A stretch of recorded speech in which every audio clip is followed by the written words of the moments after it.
Сегодня в республике отмечают День реки Лены. Накануне инспекторы Комитета охраны природы и ГИБДД провели рейд по выявлению нарушителей экологии водного объекта. Была открыта выставка фоторабот, а сегодня прошел семинар для водопользователей. Обо всем по порядку смотрите в следующем сюжете. Сотрудники Комитета охраны природы и столичной ГАИ провели рейд, чтобы выявить несанкционированные свалки, незаконные мойки автомобилей, а также взять пробы воды из реки Лены. Все для того, чтобы сохранить хрупкую экологию реки, которую нередко нарушают недобросовестные граждане. Напомним, предприятия за незаконную свалку заплатят штраф от 100 тысяч рублей, предприниматели от 10 тысяч, а для частных лиц минимальная сумма штрафа составит 1000 рублей. Угрозу экологии водоемов представляют водители, которые моют автомобили у берегов рек и озер. Для них также предусмотрен штраф в размере 500 рублей. Если такого водителя поймают при повторном нарушении, то на этот раз он уже заплатит штраф 1000 рублей. Мы со своей стороны проверяем водителей на наличие документов, затем передаем для избрания меры пресечения сотрудникам Комитета охраны природы.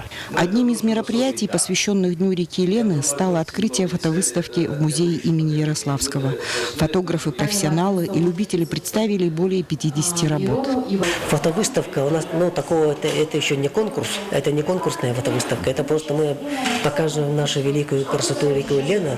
И в следующем году, наверное, уже совместно с охраной природы уже будем расширять наши эти мероприятия и уже объявим конкурс конкретно по реке Лене.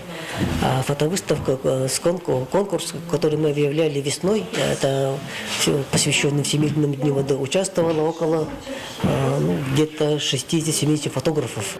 Река Лена – это не только красота и отдых. В Якутии немало предприятий, для которых река является неотъемлемой частью их работы. Поэтому неудивительно, что в День реки Лены специалисты Минохраны природы республики и Федерального природоохранного ведомства провели для юридических лиц и предпринимателей семинар, на котором ознакомили их с требованиями законодательства РФ в области использования и охраны водных ресурсов. На сегодня здесь присутствуют крупные водопользователи, такие как Водоканал, Якутэнерго, Саха-Нефтегазбыт, крупные недропользователи Алмаза, Набара, все республики, которые они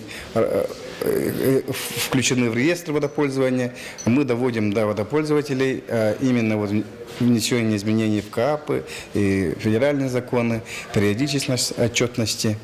С ними в формате круглого стола проводят данный семинар.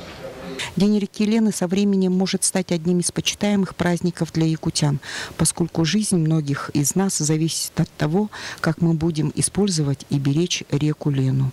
Виолетта Баскарова, Лазарь Афанасьев, Василий Соловьев, НВК «Саха», Якутск.